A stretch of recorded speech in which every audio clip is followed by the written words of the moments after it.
નમસ્કાર દર્શક મિત્રો, હું છું પરમાર અનુષા. તમે જોઈ રહ્યા છો લોકસામના ન્યૂઝ.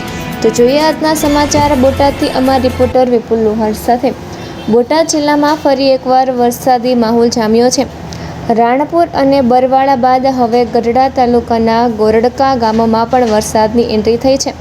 સાથે જ ટાટમ, નાગલપર સહિત બોટાદ શહેરના વિવિધ વિસ્તારોમાં ધીમી ધારે વરસાદ વરસતા વાતાવરણમાં ઠંડક પ્રસરી ગઈ હતી. Bhavnagar road, Gadhada road, tower road અને પાળિયાદ રોડ સહિત શહેરના અનેક વિસ્તારોમાં વરસાદી ઝાપટા નોંધાયા છે. જિલ્લામાં કાળા ડિબાંગ વાદળાઓએ આકાશને ઘેરી લીધું છે અને ક્યાંક પવન સાથે તો ક્યાંક ધીમે ધારે વરસાદ વરસી રહ્યો છે. હવામાન વિભાગે પણ સૌરાષ્ટ્ર વિસ્તારમાં છૂટાછવાયા વરસાદની શક્યતા વ્યક્ત કરી છે.